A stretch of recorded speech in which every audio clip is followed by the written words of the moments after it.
అమెరికాలో next 4 years artificial intelligence మీద $500 billion investment గురించి మనం న్యూస్లో విన్నాం.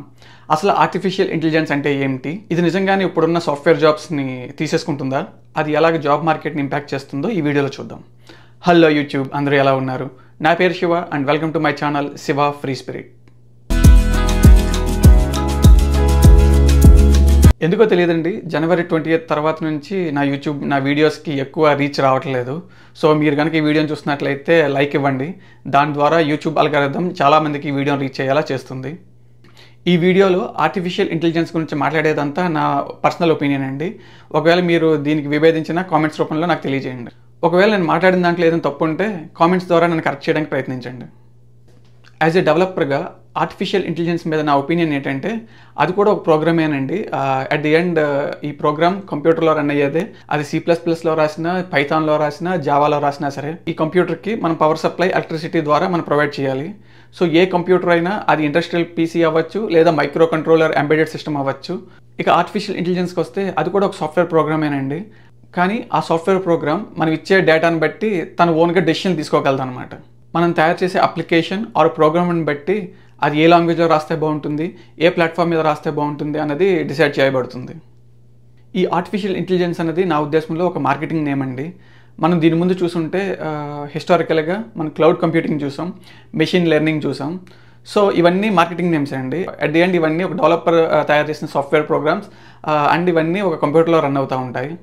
ఉదాహరణకి క్లౌడ్ కంప్యూటింగ్ గురించి మాట్లాడుకుందాం. క్లౌడ్ కంప్యూటింగ్ అంటే ఇది మేఘాల్లో ఏమీ క్యాలిక్యులేట్ చేయబడి మేఘాల్లో ఏమీ రన్ అవ్వదండి.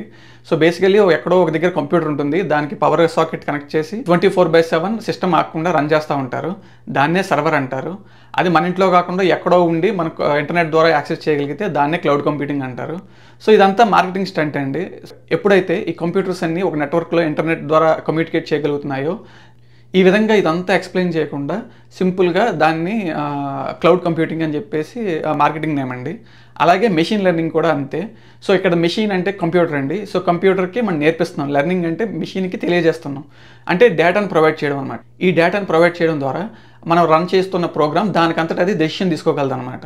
సో ఎప్పుడైతే మనం డేటా ఇచ్చింది రాంగ్ అయితే అది రాంగ్ డెసిషన్ తీసుకుంటుంది, ఫాల్స్ అలారమ్స్ వస్తాయి. సో దీన్నే మనం రాసిన ప్రోగ్రామ్కి డేటాను ప్రొవైడ్ చేయడం అనేది కంప్లీట్గా చెప్పకుండా మెషిన్ లెర్నింగ్ అని చెప్పి ఒక మార్కెటింగ్ నేమ్ వచ్చింది. అలాగే ఆర్టిఫిషియల్ ఇంటెలిజెన్స్ కూడా, దీన్ని తెలుగులో చెప్పాలంటే కృత్రిమ మేధస్సు అంటారు. ఈ ఆర్టిఫిషియల్ ఇంటెలిజెన్స్ అంటే కృత్రిమంగా దాని అంతటా అది తెలివితేటలు చూపిస్తుందని కాదు కదా. అట్ ది ఎండ్ ఒక డెవలపర్ రాసిన ప్రోగ్రాము కంప్యూటర్లో రన్ అవుతుంది. అది ఆకాశంలో రన్ అవ్వదు, క్లౌడ్లోనూ రన్ అవ్వదు,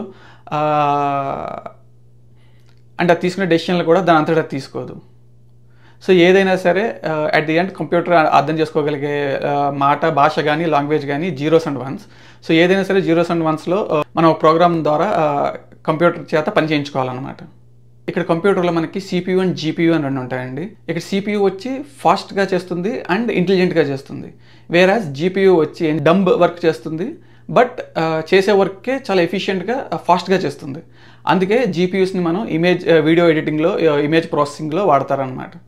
ఆర్టిఫిషియల్ ఇంటెలిజెన్స్లో కూడా మనకు కావాల్సింది కంప్యూటర్ తనకు తానుగా డెసిషన్ తీసుకోవాలంటే కంప్యూటర్ విజన్ ఇంక్లూడ్ చేయాలి. Computer vision and machine learning ఇవన్నీ అండ్ క్లౌడ్ కంప్యూటింగ్ ఇవన్నీ కలిపి ఈ కంప్యూటర్ అండ్ ఇంటర్నెట్ కాంబినేషన్లో వచ్చే ప్రోగ్రామ్ ఏదైతే రన్ అవుతా ఉందో అది కంటిన్యూస్గా 24/7 రన్ అవుతా ఇచ్చే డేటాతో తనగా డెసిషన్ తీసుకోగలిగితే అదే ఆర్టిఫిషియల్ ఇంటెలిజెన్స్ అండి. సో మనకు ఆల్రెడీ ఇప్పుడున్న రియల్ వరల్డ్ డిఫరెంట్ యూస్ కేసెస్కి డిఫరెంట్ అప్లికేషన్స్ ఉన్నాయండి. సో ఈ అప్లికేషన్స్కి డేటాను ప్రొవైడ్ చేసి ఈ అప్లికేషన్స్ తనగా డెసిషన్ తీసుకుని ఎండ్ యూజర్కి ఇన్ఫర్మేషన్ ప్రొవైడ్ చేయగలిగితే, ఉదాహరణకు ChatGPT తీసుకున్నా మీరు ఇచ్చే క్వెరీని అది తను అర్థం చేసుకుని డెసిషన్ మేక్ చేసి మీకు ఇన్ఫర్మేషన్ ప్రొవైడ్ చేస్తుంది. ఇక జాబ్స్ విషయానికి వస్తే, నిజంగా ఈ ఆర్టిఫిషియల్ ఇంటెలిజెన్స్ రెవల్యూషన్ వల్ల జాబ్స్ అన్నీ పోతాయా? సాఫ్ట్వేర్ డెవలపర్స్కి కొత్త జాబులు వెతుక్కోవాలా? సో సాఫ్ట్వేర్ జాబ్స్ ఎక్కడికి పోవండి, సాఫ్ట్వేర్ జాబ్స్ అలాగే ఉంటాయి. ఎందుకంటే అట్ ది ఎండ్ ఈ ఆర్టిఫిషియల్ ఇంటెలిజెన్స్ అనే ప్రోగ్రామ్స్ని డెవలప్ చేయడానికి కూడా డెవలపర్స్ కావాలి, దాన్ని టెస్ట్ చేయడానికి కూడా టెస్టర్స్ కావాలి. చాలామంది అనొచ్చు, సో ఫర్ ఎగ్జాంపుల్ చిన్న జాబ్స్ ఉంటాయి కదా, డాక్యుమెంట్ రైటింగ్ కానీ, డాక్యుమెంట్ రివ్యూ చేసే వాళ్ళు కానీ, ఈ జాబ్స్ అన్నీ పోతాయి కదా అని అనొచ్చు. ఎందుకంటే ChatGPT ద్వారా కానీ, లేదా ఇప్పుడు అవైలబుల్గా ఉన్న చాలా ఆర్టిఫిషియల్ ఇంటెలిజెన్స్ సాఫ్ట్వేర్ టూల్స్ వల్ల ఈ జాబ్స్ అన్నీ ఆటోమేటిక్గా చేసేయచ్చు కదా. సో వీళ్ళకి శాలరీ పే చేయాల్సిన అవసరం ఏంటని చెప్పి చాలామంది అడగచ్చు. కానీ ఇక్కడ మీరు అర్థం చేసుకోవాల్సింది ఏంటంటే అట్ ది ఎండ్ ఈ ఆర్టిఫిషియల్ ఇంటెలిజెన్స్ డెవలప్ అయిన సాఫ్ట్వేర్ రన్ చేయడం కూడా ఎవరో ఒకరు ఉండాలండి. సో ఎప్పుడైతే ఈ ఆర్టిఫిషియల్ ఇంటెలిజెన్స్ మెయిన్ స్ట్రీమ్కి వస్తుందో అప్పుడు ఎవరైతే మీరు అనుకుంటున్న డాక్యుమెంట్ రైటర్స్ కానీ టెస్టర్స్ కానీ వీళ్ళు ఎవరైతే ఉన్నారో వాళ్ళు దే బికమ్ డేటా ఇంజనీర్స్ అండి, డేటా అనలిస్ట్.